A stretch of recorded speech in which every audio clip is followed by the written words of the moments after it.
Bonjour, toutes les occasions de connexion avec le vivant, animal ou végétal, sont génératrices de résilience, c'est-à-dire la capacité à surmonter les chocs, les épreuves traumatisantes de la vie. Bref, une source anti-stress inépuisable. Et aujourd'hui, c'est ce que j'avais envie de partager avec vous. Des idées plus simples les unes que les autres pour connecter à la nature comme source inépuisable pour vous ressourcer, pour vous régénérer, aller de l'avant et combattre le stress quotidien. On se retrouve tout de suite, juste après le jingle.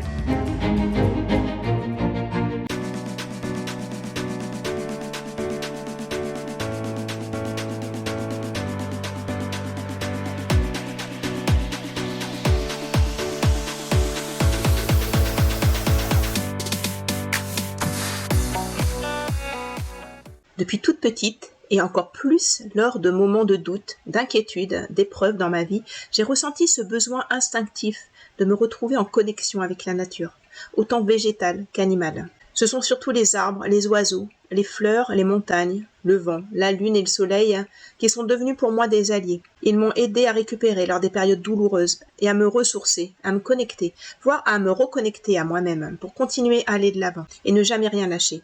Il suffit d'observer les saisons. Regardez par exemple la nature comme elle est dépouillée et discrète à l'automne, ou alors encore au printemps avec cette renaissance. La pause régénératrice est intérieure lorsque c'est l'hiver, ou encore l'explosion et la connexion vers l'extérieur durant l'été. On voit également les arbres qui revivent malgré les épreuves comme la foudre ou la maladie. Chaque chose au niveau de la nature, les arbres comme le reste, nous montre qu'on peut survivre à de graves blessures. C'est une source infinie d'exemples à suivre. On peut naître plus qu'une souche, on peut avoir l'impression d'être coupé de ses racines, et pourtant, en soi, un bourgeon peut encore naître, nous montrant qu'on peut s'en sortir. De nombreuses études ont confirmé que le contact avec la nature réduisait l'anxiété et augmentait la confiance en soi. Dès les années 1980, Rachel et Steven Kaplan, professeurs de psychologie expérimentale à l'université du Michigan, aux États-Unis, découvrent, grâce à l'imagerie, que face à un paysage, le cerveau se cale sur une longueur d'onde particulière qui s'appelle les ondes alpha. Et cette connexion à ce moment-là engendre un état de fascination douce.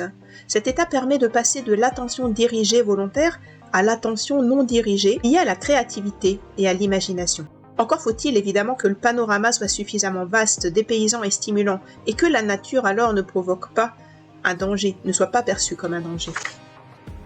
Pour Gregory Bratman, cette fois-ci de l'université de Stanford aux États-Unis également, en 2015, il a envoyé d'ailleurs des volontaires marcher 1h30 dans les bois, tandis qu'un autre groupe devait arpenter une route très fréquentée, avec un tas de véhicules. Puis il leur a fait passer une IRM. Les images ont révélé que la marche atténuait l'activité d'une zone du cortex préfrontal, le cortex singulaire antérieur, impliqué dans la modulation des pensées de rumination. Des effets corrélés à l'augmentation de l'estime de soi et à la réduction de l'anxiété pendant la balade étaient mis en avant. Pour mieux comprendre le fonctionnement du cerveau, des chercheurs sud-coréens ont aussi fait des recherches et ont projeté des images de nature et de ville à des individus. Le résultat a été spectaculaire et sans vraiment grande surprise. Les premières activent une zone riche en opioïdes, celles qui sont en rapport avec la nature, substance proche de la morphine, qui détend. A l'inverse, les images urbaines mobilisent plutôt l'amygdale, c'est la zone associée à la peur. Nul besoin de se plonger dans une nature sauvage. Contempler la nature sur papier peut déjà être un premier pas. Encore mieux évidemment en s'y plongeant durant une promenade, peut avoir des bienfaits encore plus grands. Novembre 2018 à l'hôpital psychiatrique de Metz, cette fois-ci retour en France, où avec ses nouveaux locaux, l'hôpital offrait une vue sur la cime des arbres et sur des cours plantés de petits bois.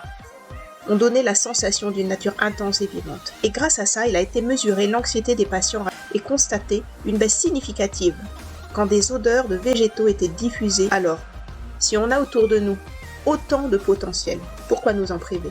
Ça ne serait que nous priver d'une chose simple, gratuite et surtout partout possible à trouver autour de nous pour nous faire du bien.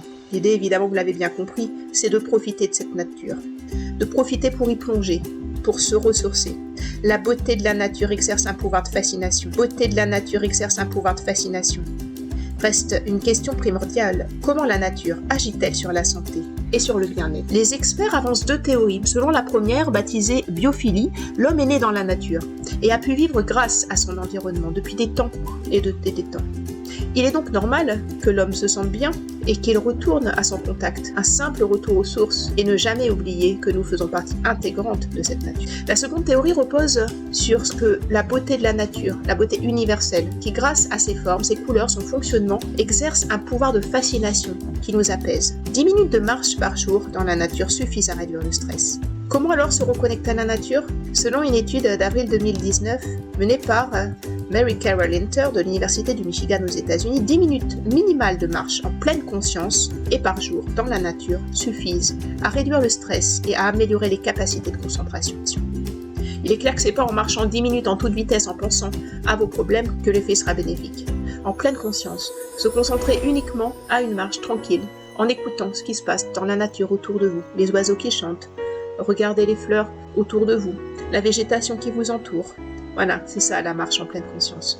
S'il est difficile de quantifier la dose nécessaire de végétation ajoutée à nos vies trop bitumées, fiez-vous à l'inspiration du moment, celle qui incite à se détacher un instant de son planning, à pousser le portillon d'un parc, à aller respirer l'odeur des sous-bois, ou à écouter le chant des oiseaux en forêt. Encore bien d'autres choses autour de vous. La nature peut être présente partout, même si c'est un tout petit endroit de nature. Vous pouvez très bien avoir un balcon et avoir une petite plante, un petit jardin japonais, ou avec des petits râteaux utilisés pour bouger du sable, des petites pierres. Bref, la nature peut être présente partout où vous en avez envie. Il suffit d'avoir le regard qui se pointe sur elle et vous la trouvez. Voici 4 remèdes pour guérir les mauvais moments. Le silence, la musique, le temps et une bonne marche dans la nature. Maintenant, il n'y a plus qu'à vous donner les moyens de prendre ces petites escapades régénératrices de nature, des bouffées de nature à ajouter dans votre quotidien pour aller au-delà de ce que vous pouvez imaginer, des bienfaits qu'elle vous apportera.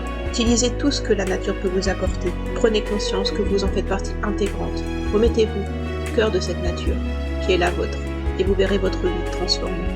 Pensez à partager cette vidéo avec les personnes qui en auraient besoin pour aussi pouvoir gagner en sérénité.